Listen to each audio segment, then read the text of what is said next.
De novo consigo, o que é um gosto enorme falar consigo através desta via, com os nossos convidados também, sempre com temas interessantes e que de certeza lhe despertam o interesse, tanto nas manhãs de sábado como nas segundas-feiras à noite.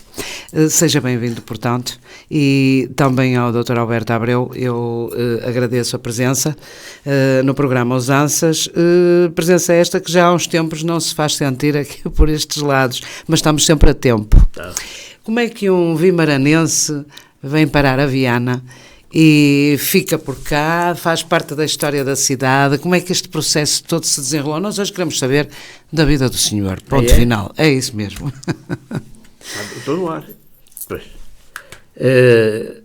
Rigorosamente, quer dizer, rigorosamente eu nasci em Guimarães, mas não vim de Guimarães para cá, vim de Vila Real. Muito bem. Pois. É um bocadinho mais longe. O meu pai era funcionário público. Pois. E naquela altura os funcionários públicos eram colocados nos lugares onde podiam, até depois arranjar um lugar definitivo. O lugar definitivo do meu pai foi em Viana do Castelo, mas até aí andámos a percorrer várias coisas sem termos feito greve. Claro. Eu nasci em Guimarães, como disse. Ao fim de uns meses estava em Braga. De Braga fomos para Braga, fomos para o Porto, para Gaia. Meu pai, entretanto, mudou de especialidade, foi fazer um curso em Évora, e eu fui com a minha mãe para a terra dele, para Valença. E depois de lá então foi colocado já na nova especialidade em Vila Real, porque o meu pai queria vir cá mais para debaixo das saias da mãe, era isso. Era muito mais eiro. Ele não sabia. À beira da mãe é que se está bem. Em certo ponto, sim. Sim. E então ele depende da mãe. Mais para o norte, cara, já foi Vila Real, e depois logo depois de Vila Real veio para Viana do Castelo, que a ideia dele era ir para Valença. Porque, como disse há bocado, quando o meu pai teve a fazer os estágios, estive na terra dele ali em Valença, e queria ir para Valença. Mas como em Valença já não tinha a especialidade dele, então veio para ele Viana. teve de ficar na capital do distrito, ficou em Viana. Então em Viana, tinha 4 anos de idade quando para cá vim, e desde então para cá fiz a escola, vianense, claro. É claro que sim. A primeira comunhão, a segunda comunhão, tudo cá. E foi ficando, não é? Você depois ligou-se ao ensino no Liceu de Viana, foi? Ou no Colégio do Minho apenas? Não. Esteve na escola comercial também, não foi? Pelo Colégio do Minho. É assim, eu gostava de ensinar. E teria um curso de letras para ensinar história, que era o caso. Quando vim do ultramar, que vinha, digamos, no final do ano letivo, não havia possibilidade de ser colocado, concorrer, de modo que arranjei o que me apareceu. É claro. Éramos muito amigos do Dom José Augusto Pedreira, na altura, diretor do Colégio do Minho. E ele disse: Alberto, vens para cá, e pronto, e fiquei no Colégio do Minho a lecionar História, e depois também arranjar uma disciplina de português, não tinha horário completo, perfeitamente. Só que depois veio o 25 de Abril, a pessoa temeu pela segurança do emprego, porque o Colégio do Minho era da Igreja, e, portanto, havia sempre aquele receio de que os comunistas que acabassem com isso. Não, viveu-se no Gonçalvismo. Eram mais as vozes que as nozes, não eram? O Gonçalvismo não foi pera doce, porque também não puderam, porque havia a oposição dos Estados Unidos. Isto foi fácil. A gente olha para isso com uma certa leveza, não é? Na altura não era, realmente é verdade. Eu vou ver se arranjo uma colocação no Estado, e concorri, de facto, ao ensino secundário, aqui no coisa. Fui colocado no... Como é que foi? Não estava o discurso preparado. Fui colocado na escola comercial, parece que foi assim. Comercial e industrial na altura. Pois, não sei, mas como não tinha horário completo, completava com horas no liceu. Não sei se era ou ser ao contrário. Exato. Sei que dava Nos aulas dois lados, para completar o horário. E de modo que depois, até ao fim de um ano... O senhor deu aulas até que ano, mais ou menos? Até que ano? Até que altura deu aulas? Até reformar. Sim, notou bastantes diferenças no ensino enquanto esteve a lecionar ou... Claro.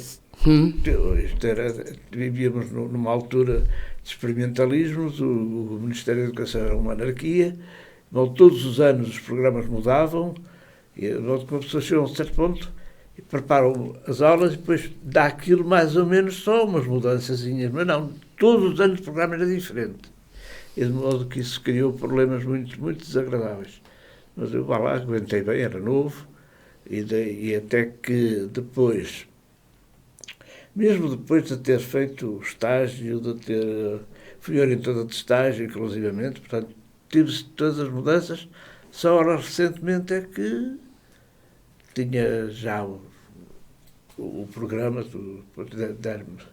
passaram a dar sempre cursos complementares, que era o mais difícil, que ninguém queria, você a especializar naquilo, e de modo que depois reformei como professor do curso complementar, não sei como é que se mudou de nome, mas era 10º Sim, era, e estava a dar História da Arte, quando pedia a reforma.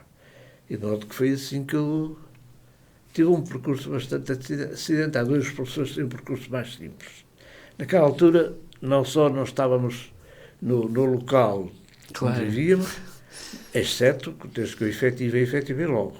Pois. Portanto, nesse aspecto, porque eu concorri a estágio, e disseram, eu não gosto para estágio e tal, porque depois há para aquele lugar, depois abre-se lugares por aí e tal. Depois no secundário era um bocadinho diferente do certo pelo incerto, do básico. E eu então concorri na mesma e fui fazer as escolas possíveis por ordem, portanto, primeiro Lisboa, onde tinha família. Claro, tinha de pensar nisso, não é? Em segundo lugar, pus o Porto, por ser aqui mais perto, e em terceiro lugar Coimbra, porque tinha comboio para lá. Claro. Não tinha mais nada. E pronto, acabei por ser colocado em Lisboa, numa escola comercial, porque eu concorri a partir daqui da escola comercial, da altura, agora estou a lembrar-me, e fui colocado numa escola comercial, a Escola Comercial Ferreira Borges, onde fiz o estágio. Terminado o estágio, vim para cá com direito a ficar na escola onde tinha partido, hoje não existe esse direito. Ainda era assim, sim, recordo-me perfeitamente. Durante um ano fui professor da escola comercial e nesse ano concorri para efetivar, pois é que ia efetivar. E efetivei em Ponte Lima, na escola técnica de Ponte Lima, assim se chamava, que funcionava ali no Palácio do Marquês. É o castelo, aquela casa manuelina. Só fui lá um fim de manhã assinar os papéis e vim embora para Viana. Foi transferido para aqui? Porque eu era o presidente do Conselho Diretivo de Monserrate. Pois. Não tinha direito a vir para claro. Então, estive um ano na escola de Monserrate e ao fim de um ano concorri para uma vaga possível. E ela apareceu? E apareceu naquela ano. Claro. Muito bem. Um colega bem. meu foi para o Porto e eu ficava ali um buraquinho e eu entrei. A partir daí nunca mais tive problemas nenhum de colocação. Também tinha uma nota muito boa, portanto isso também facilitava. E é por isso que muitas vezes eu sinto, eu estou e tal, deve ser fraco. Porque uma pessoa tendo boas notas, boas classificações, acaba por estar à frente no concurso. Claro. Eu entrei em tudo onde concorri, entrei e a partir daí fiquei professor de escola.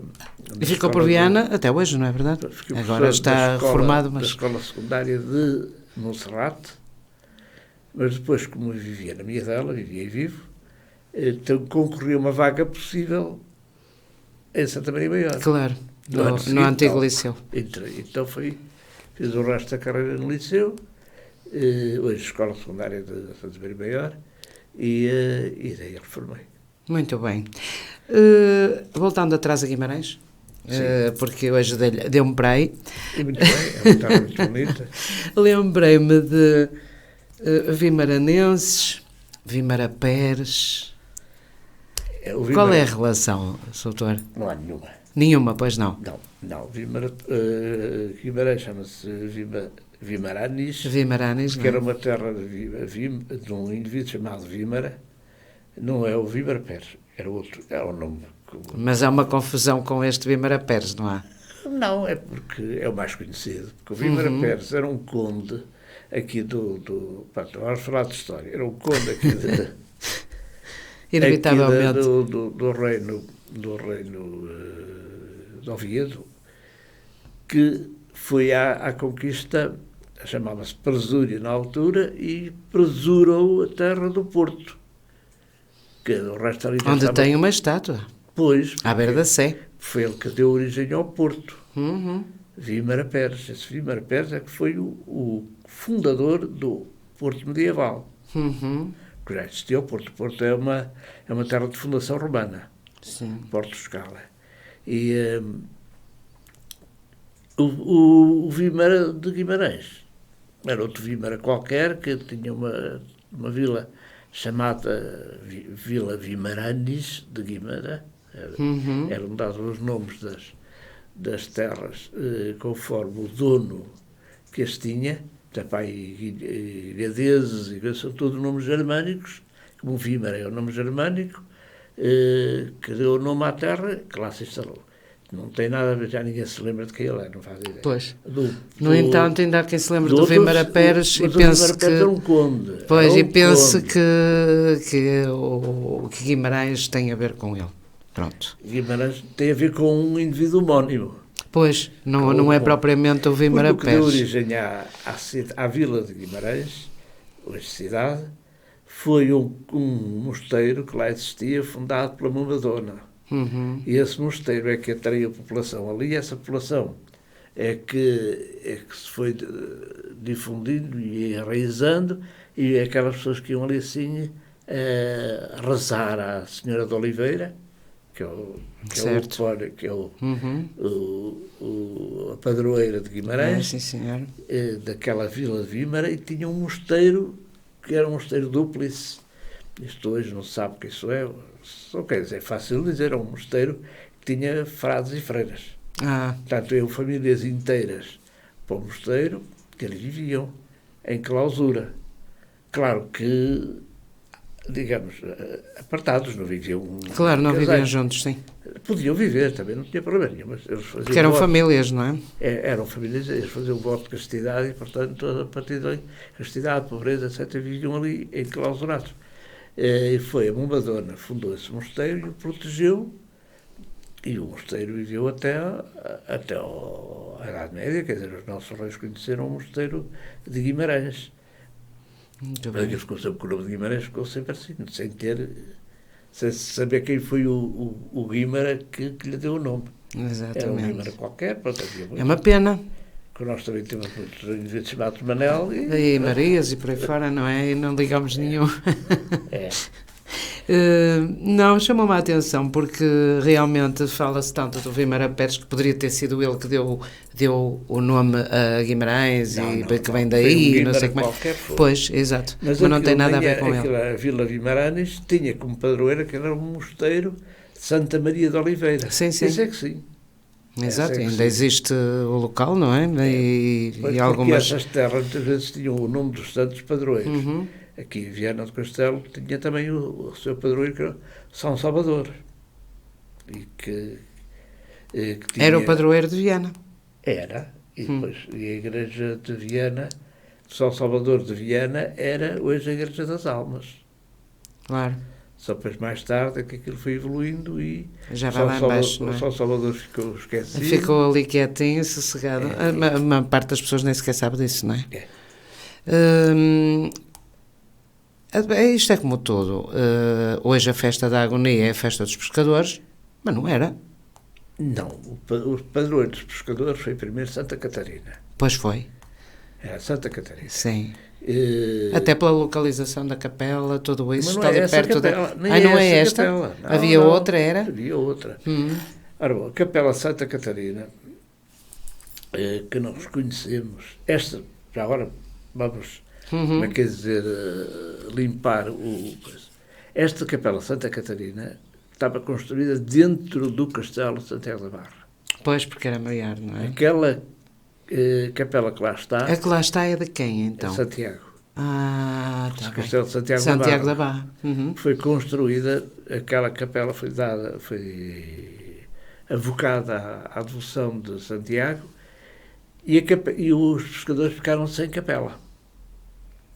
Então pediram ao rei Filipe II de Castela, portanto o nosso Dom Filipe I, que lhes deu uma capela, mandou construir uma capela fora do castelo e que foi dada pelo rei. Portanto, era uma concessão régia aos pescadores. E essa capela Santa Catarina, que tem uma data lá, 1604. Essa aqui é a Santa Catarina dos pescadores, mas a original era aquela perdão, era aquela que está dentro, que hoje é de Santiago da Barra. E que era de Santa Catarina. Era de Santa Catarina. Ou seja, ela foi desalojada para ficar lá o Santiago. Não, foi desalojada, a capela foi desalojada. A senhora foi desalojada, passou para cá para fora, é isso? Ficou cá para fora e então Não imaginava que isso também se passasse a nível eclesiástico, francamente. Não, quer dizer, as pessoas, os pescadores, não podiam frequentar aquela capela, porque aquela capela estava dentro do castelo. Percebo. E, portanto, era uma zona militar. Uhum. Havia problemas de defesa e tudo, assim, não podia ser. Está claro. E de modo que eles ficaram sem capela. E então pediram ao rei, e o rei deu-lhes o terreno onde está a atual capela de Santa Catarina. Pronto. Já está ali desde o século XVII. Aos séculos, exatamente. Já ali está há bastante tempo. Há mais de 300. Isto é engraçado. Mas sabe que, curiosamente, há uns anos atrás, quando a gente entrava na Capela de Santiago da Barra, nem o Santiago lá estava. Pois não. Aquilo depois foi vendido. Não, depois foi os santeiros e tudo e comprou essas coisas. Eu nunca conhecia essa imagem de Santiago. Acho que ninguém conheceu. Não. Acho que não. Nós temos uma história interessante com estes pormenores todos. Não agora, deixa de ser Santa curioso. Catarina que lá estava está guardada no Tesouro da Sé. É uma Santa Catarina feita em gesso e pintada, policromada, e é muito feia. Pronto, está lá. Pronto. As pessoas nem sabem que era Santa Catarina. Não é que disse ao padre, isto é Santa Catarina. Está aqui, por causa dos... Os santos têm normalmente determinados atributos que ajudam a identificar. Por exemplo, a Santa Luzia tem um prato com os olhos. Portanto, segundo a lenda, tiraram-lhe os olhos. Mas não, isso é lenda. E, portanto, ficou ali com o prato dos olhos. O São Lourenço, que não é lenda, foi grelhado. E, portanto, aparece com uma grelha na mão. O São José aparece com uma garlopa, enfim, porque era carpinteiro. Normalmente tem os atributos próprios dele. Claro. E esta, a Santa Catarina, tem a roda das navalhas, tem a palma de martírio, tem todos os mártires. E tem a roda das navalhas, que foi nisso que ela foi martirizada. Ela era a Santa Catarina de Alexandria. E tornou-se devoção dos pescadores, não sei prova de quem. Pois. Sei que a gente aparece com ela, a Santa Catarina. Exato. Isto foi a primeira devoção dos pescadores. Depois disso, perdeu-se tudo com estas andanças todas. A Santa Catarina foi esquecida até que os pescadores arranjaram como padroeiro São Telmo. Já vamos no terceiro, caramba. Não, Santa Catarina, Santiago, São Telmo, Santa Catarina. Santiago não, que era da tropa, está bem. Era o Santiago Matamoros, não é? Pois é, está bem. E depois passou, era o São Telmo, foram os dominicanos de São Domingos que incentivaram e incutiram a devoção de São Telmo. E o São Telmo existe na Sé. Antigamente a procissão dos pescadores levava sempre o São Telmo com a sua vela acesa. Engraçado. Até que depois aquilo entrou também em decadência e então surgiu a devoção Senhora da Agonia. E a devoção Senhora da Agonia não é uma santa de pescadores. Santa Agonia é Nossa Senhora, portanto não tem. Agora tem muitas invocações. Na casa ali, a Senhora da Agonia tinha como é que tinha a imagem de estar a velar o filho morto. Ainda existe lá uma imagem dessas. Essa imagem que lá está, século XVIII. E é bastante interessante. Agora, mas está a velar o Cristo morto. Portanto, a Senhora da Agonia não é uma senhora, não é a Pietà, que tem o filho no colo. Sim, é diferente. Está a vê-lo morto e a agonia é daí. É a Senhora da Soldado, a Senhora da Agonia. E era esta que era a devoção dali, porque aquela capela da Senhora da Agonia era uma capela de uma via sacra. E era a última. A via sacra tem, a gente quando vai rezar aquilo, tem 14 estações, mas originalmente eram só 7. Porquê que passaram a 14, doutor? Para dar mais... Para dar mais ênfase à procissão, digamos assim. Não é procissão, é aquilo, é uma via sacra. A história, porque a via sacra tinha 7 estações. No caso, em Viana, estavam distribuídas ao longo do percurso que ia de Santo António, que era de onde começava a via sacra, até ao Monte da Forca, que era precisamente o monte onde está a Senhora da Agonia. E essas 7 estações eram a agonia do Jesus no horto, a flagelação, é fácil dizê-las todas. Cerca das 10 últimas são a morte, Jesus nos braços, no colo de sua mãe, e a sepultura. Mas tinha no meio a condenação à morte por Pilatos e tinha a Verónica, para não ter que faltar. E estas eram as 7 estações da Via Sacra, que depois os franciscanos desenvolveram para dar as 14. E assim dá mais... Uma adaptação à modernidade? É uma modernização dos franciscanos. E, aliás, em Jerusalém, a gente faz a Via Sacra, é costume, não é? Faz parte do percurso turístico, e aquilo parece que aquilo já está preparado pelos franciscanos. Tem lá um sítio que era suponho, na 3ª ou 4ª estação, e tem a mesma mão das pessoas se agarrarem. Cristo teria caído e teria segurado ali para cair. Pronto, isso é a lenda. Não deixa de ter piada, não é? De ser interessante. Fazer a Via Sacra. Como o nosso Penedo Furado, por exemplo, também se diz que há lá uma pegada do cavalo da senhora com o menino fugir para o Egito e que ficou a pegada lá em cima no... Por isso é que estava a terra boa, passou por aqui Cristo.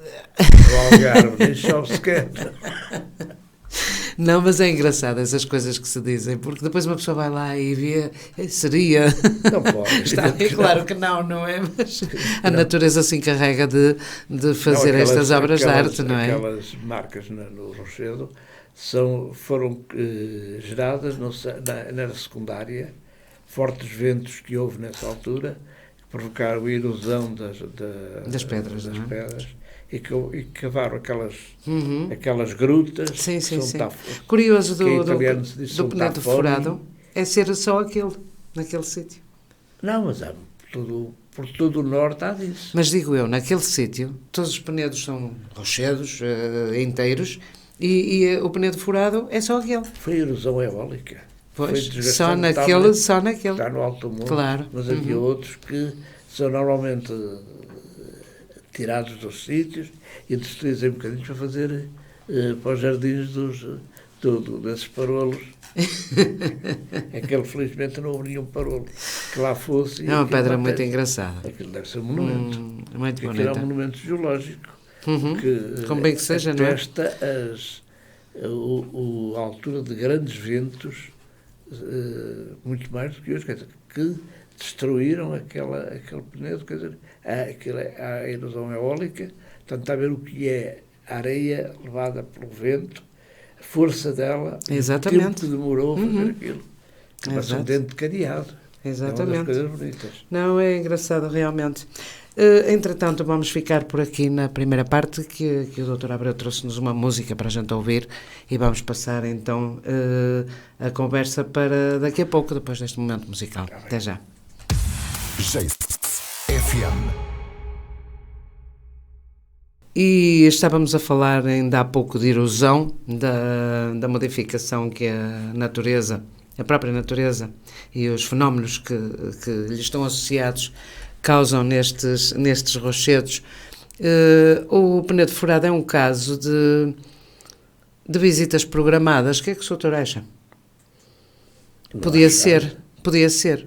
Porque temos muita gente na nossa zona que nunca visitou o Penedo Furado. Nós, quando éramos novitos, era uma das preocupações, não é? Aquilo tem interesse mais para os miúdos que estão no secundário, claro, para lhes mostrar a chamada erosão eólica.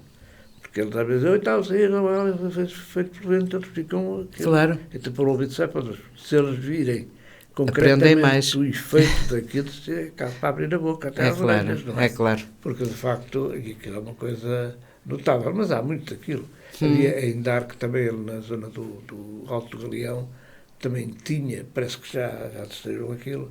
Eu já lá fui e não vi nada. Separou. Isto depois, claro, começa a ser... fazer uma coisa muito gira lá no coisa, estragam tudo. Pois é uma pena, é uma pena. Tem bocadinhos do monte. Aquilo leva uns anos ainda a ficar assim, não, doutor? Milénios. Aquilo leva vidas inteiras, caramba. Pois é. E aquilo é o vento, arrasta as areias. Que vão cavando aqueles buracos. Repara o tempo que é preciso para acabar aquilo. Pois está claro. É que a erosão desgasta, mas também não é de um dia para o outro, não é? Não era secundária, foi a mudança climática que criou grandes ventanias e que foram destruídas. Depois passaram, ainda veio o terciário, o quaternário. Já não teve tantos efeitos. O quaternário não teve nenhum. O quaternário é o que nós vivemos. Mas a carfaneira era secundária. É interessante, chama-se em italiano um tafono. E nós chamamos tafone, e ficou o nome para o tafone. E depois há uns mais pequenos, são os cuvetes, é o nome francês. E eu encontrei disso em Darque, quando andei lá. Procuro no... Mas eu já lá fui acima e conheço razoavelmente, e nunca vi nada do género, realmente. Tinha lá um castro, que ele era um monte, dizia-se, Monte Arculó. Teria talvez um arco, não se sabe, mas isso já foi... O senhor fez uns estudos muito aprofundados ali na zona ribeirinha de Darque, a questão das salinas e dessas coisas todas, a ligação entre a Miadela e Darque, não é? O Cais Novo, sabe o erro, sim. Recordo-me que na altura foi um trabalho interessante, por exemplo, a maior parte das pessoas também não sabe que havia salinas no Rio Lima, não é? Pois, naquela zona. Essas salinas são importantes porque na Idade Média estas salinas produziam sal que era vendido para o norte da Europa. Quando o sal era muitíssimo importante. Pois, porque eles precisavam de sal para salgar o peixe. E como não tinham sal, porque normalmente na época em que o sal é provocado pela evaporação da água. A evaporação da água do mar, portanto fica o resíduo de sal. Mas é preciso que haja uma insolação duradoura e intensa. No norte da Europa não há muito sol, de modo que eles tinham de vir buscar aos países do sul, à Espanha, a Portugal, à Itália. Portugal era de todos aqueles países o que estava mais perto. Por isso nós, durante a Idade Média, vendemos sal à Inglaterra, aos Países Baixos, aquilo tudo, à Espanha, à Alemanha, e vendemos esse sal. E isso era colhido em pias naturais, porque depois a erosão... Já não há vestígios, pois não? Ou ainda há? O que é que há? Olha, em Carriço, ali em Montedor, tem umas salinas antigas. Também aí, eu estava a falar mais para aqui, para elas vão sendo destruídas alegremente. Aqui nesta zona, perto de Darque, não estou a ver. Já não estou a ver. Havia no Rodanho. Na Praia do Rodanho. Havia no Rodanho. E de modo que esse sal era colhido e guardado, e depois ficava ali a água a evaporar e era sempre assim. Digamos, era uma produção constante de sal. E este sal aparece nos vários documentos, não é? Das inquirições sobre as riquezas do rei, o produto das salinas, que eram exploradas ali. Fui apanhado sem contar, mas agora estou-me a vir à memória os topónimos que davam origem às salinas, eram Ceinhas. Eram as Ceinhas de Arque. Era na zona da antiga... Da antiga empresa de pesca. Sim, Para lá, por aí, para lá. Para lá. Mais Muito para bem. montante. E eram as Ceinhas. E havia salinas também. Havia na Miedela, aquela zona da... Pois, no lado oposto, não é? Sim, e iam até Santa Marta. Ainda tinha salinas. Porque aquilo era vendido, tudo o que se produzisse era vendido. E, portanto, era muito útil. Claro. Nós hoje não temos a noção disso. Economia local, não é? É fantástico. Mas era para exportar. Claro. Tinham cá os barcos Quem diria, não é? Que éramos exportadores de sal. Eram exportadores de sal. Não, mas a zona o Rio Lima era uma fonte de atividade económica importante. Claro. Não só o peixe, pronto, tinha bons peixes, tinha salmão, tinha os que nós gostamos, as lampreas, etc. Mas tinha o salmão, faziam enquanto... Tinha, sim, senhor. Irse, que se supõe que era esturjão, que dá as ovas. Porque muitos desses peixes foram desaparecendo. Claro. De tal maneira foram sendo comidos que desapareceram, não é? Outros foram Portanto, para outros sítios, não é? Portanto, o rio era uma fonte de riqueza muito grande.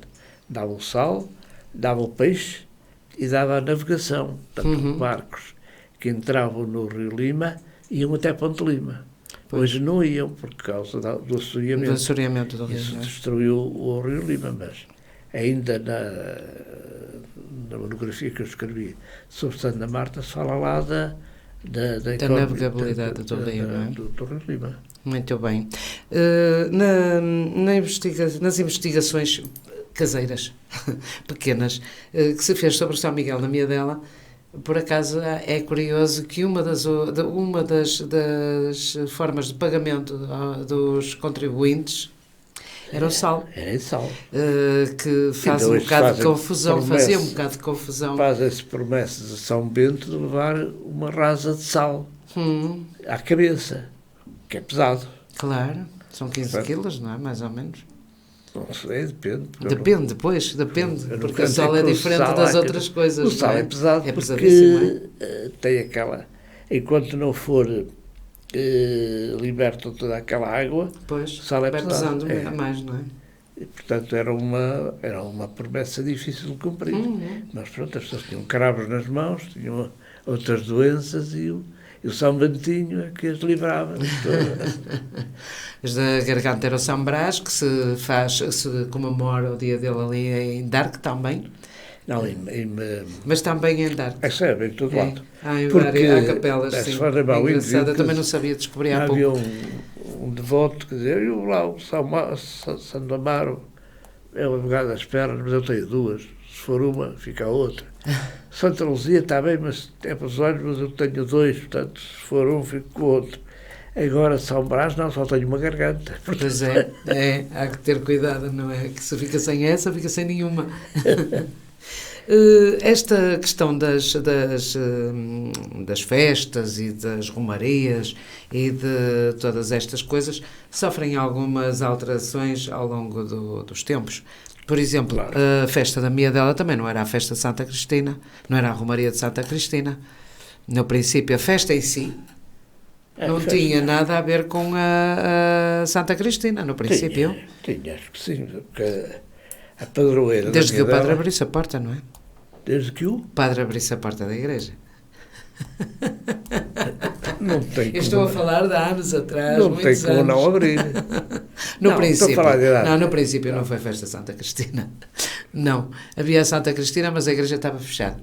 Isso é coisas que o Padre Albino. Mas... Claro, é disso que eu estou a falar. Não, estou a falar antes do Padre Albino.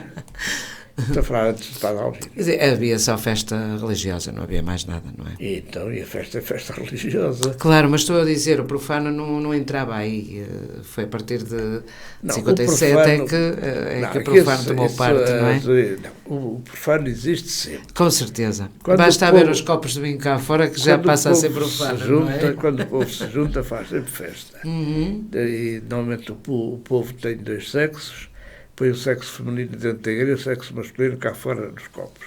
Pronto, mas são os hábitos da nossa terra, sempre foi assim.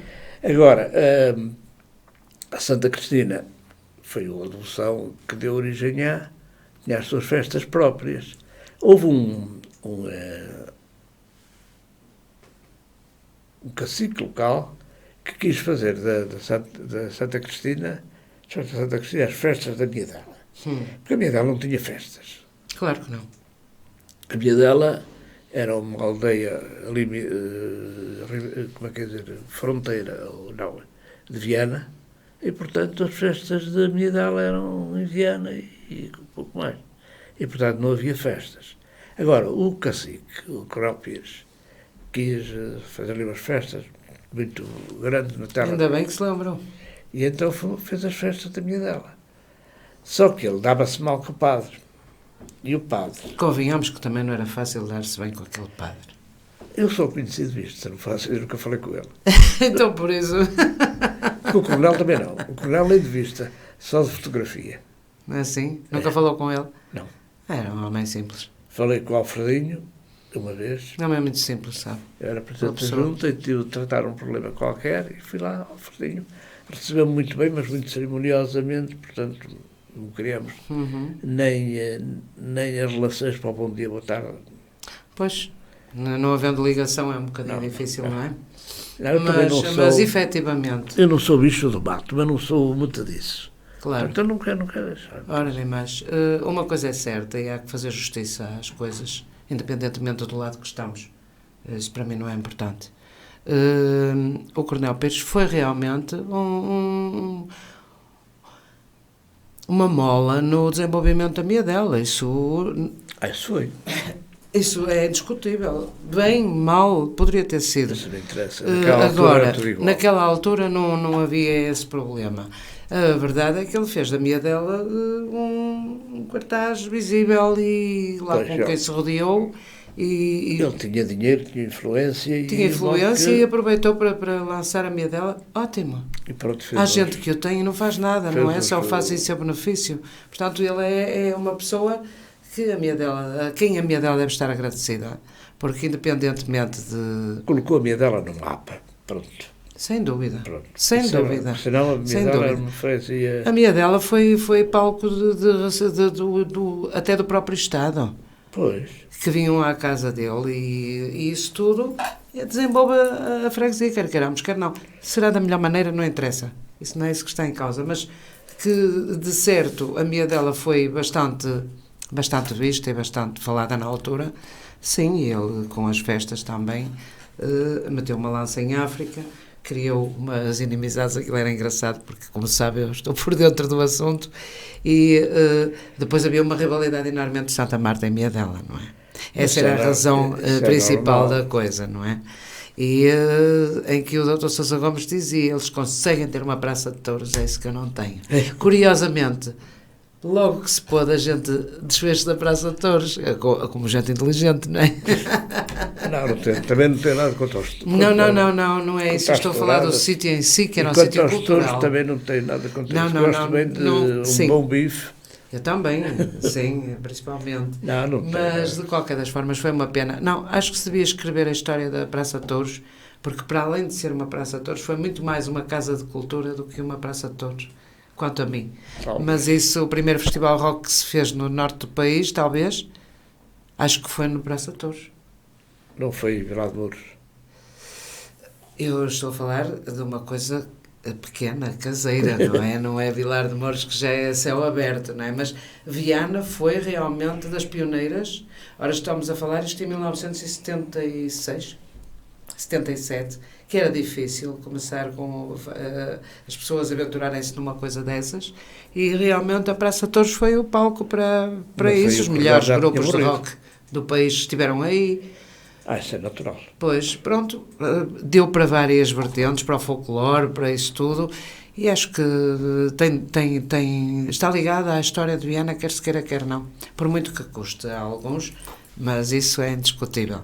Indiscutível é que nós estamos a começar o ano e muito tumultuoso. O que é que o Dr. Abreu acha das notícias que vê ultimamente na televisão, destas broncas, desculpem-me o termo, internacionais, a própria Igreja com este problema todo que lhe está associado, que não é um sítio estanque, isto acontece em qualquer lado, não é por ser a Igreja. Era o que eu ia dizer. Exatamente, não vamos por aí, porque isso também, onde há gente, pode haver problemas, não é? A pedofilia não é um pecado da Igreja, é um pecado da sociedade. Exatamente, infelizmente. A Igreja tem, com a existência dos seminários e dos colégios, tem um local, como é que é dizer, propício a essas coisas, como era a Casa Pia, também era uma espécie de um colégio. Claro. Havendo ali superiores que mandam e nos miúdos e coisas, isso é um incentivo a essas coisas. Mas a Igreja não tem. Eu andei a estudar para padre, andei em Braga e nunca se falou de nada. Claro. Não. Pois isso poderia, com certeza, que era para um mundo muito restrito, não é? Felizmente, ainda bem. O ideal era não ser para ninguém, não existir. Era um local propício, mas a pedofilia é uma questão transversal a toda a sociedade. Exatamente. E assim como os padres devem ser obrigados a declarar e a serem punidos por aquilo que fizeram, também deviam ser os sindicatos e as organizações de juventude, porque naquela altura as juventudes italianas eram antros da homossexualidade, a mocidade portuguesa, tudo isso. Eram todos, não eram todos, graças a Deus não eram todos, mas era um terreno propício a isso. Portanto, é nesse aspecto que temos de ver, e nem obrigar os padres a fazer meia culpa, porque alguns até estão atrapalhados e tal. Não tem nada, as coisas acontecem e tem que, agora, esses padrecos que andaram para aí fazer essas porcarias todas, rua com eles e acabou. Pois, como e não diz só, o não Papa, é? é uma monstruosidade. E os monstros vão lá para onde quiser. Aqui não. Portanto, na Igreja. Não, agora, outras coisas. Nós temos a guerra da Ucrânia, que é uma coisa muito discutível, porque a Ucrânia foi um país, no sentido francês do termo, é um país, que se tornou independente da União Soviética, à revelia dos russos, que veem aquilo sempre como um espinho atravessado na garganta. Os ucranianos também não tiveram grandes líderes.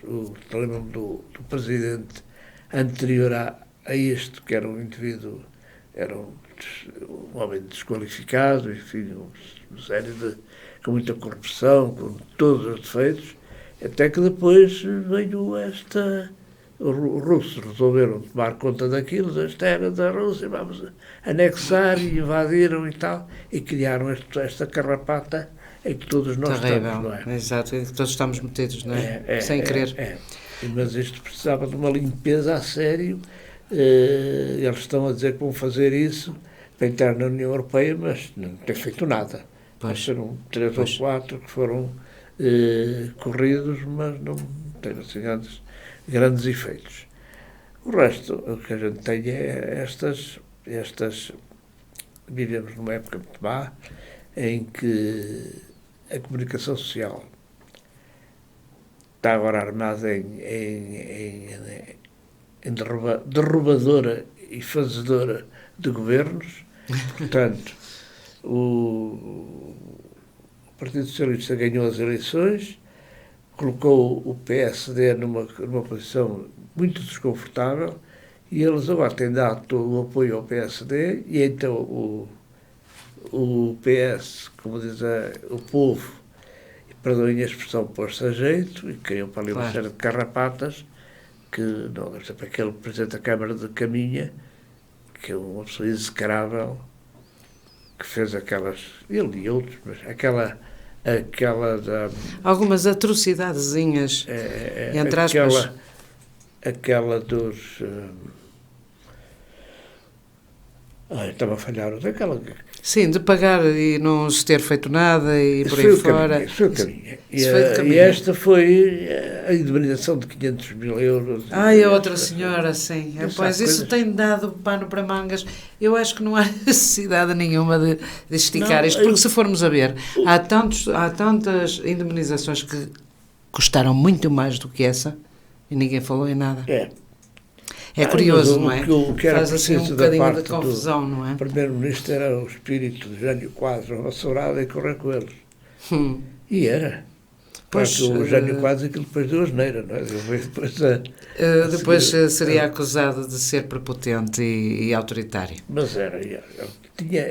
Tem sempre as duas faces da moeda. Mas tinha de ser, mas há coisa que tem de ser, quer dizer, aquela gente é pô-los na rua. Não está ali. Agora está com o ministro Cravinho. Mas se o ministro Cravinho não tem andou a conduzir sem carta, só tem que sofrer. Se render à evidência, não é verdade? E as penalizações que claro, são dadas. logicamente. Mas é um ministro. Olha, não fosse. É um ministro, mas tem de cumprir como os outros, não é? Tem de responder à lei. O ministro do Interior não é mau, o ministro da Educação está agora a ser coisa. Os professores foi um filão daquilo, até apanharam a começar a contestá-lo.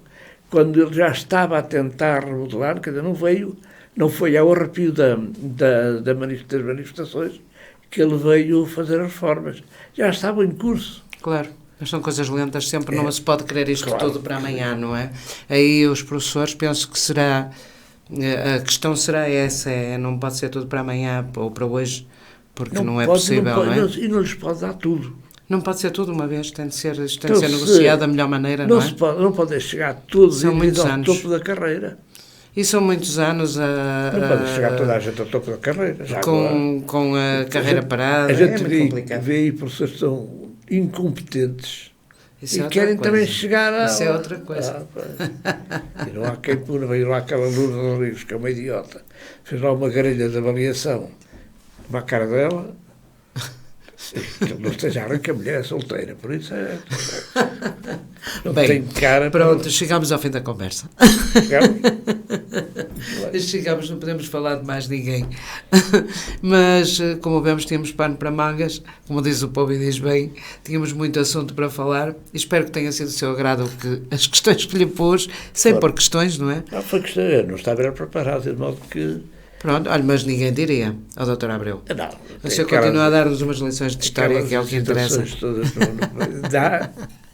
Como é que dizer, é característica do que o discurso não é improvisado, portanto tem mais dinamismo, mas podia estar mais bem não, de qualquer das formas o senhor do que falou está muito por dentro, são coisas que lhe saíram das mãos, entenda-se, e foi mesmo aí que eu quis chegar, por causa de Dark, do Cais Novo, da Miadela, das festas, da Senhora da Agonia, o Santiago, a Santa Catarina, está a ver onde a gente já foi. Portanto, isso é mais importante do que qualquer outra coisa, que afinal estamos a falar de nós. E espero que no futuro venha cá dizermos mais umas coisas sobre nós. E foi um gosto tê-lo aqui. Ainda há muita coisa para dizer. Muito mesmo, fica muito por dizer, mas a seu tempo. Espero que nessa altura o problema dos professores esteja resolvido. Com certeza que está, da melhor maneira, também espero. Foi um gosto e para si que nos acompanhou, espero que na próxima semana esteja aí desse lado novamente para continuarmos as nossas conversas interessantes. Bom fim de semana. Muito obrigado, igualmente. Obrigado, bom dia. FM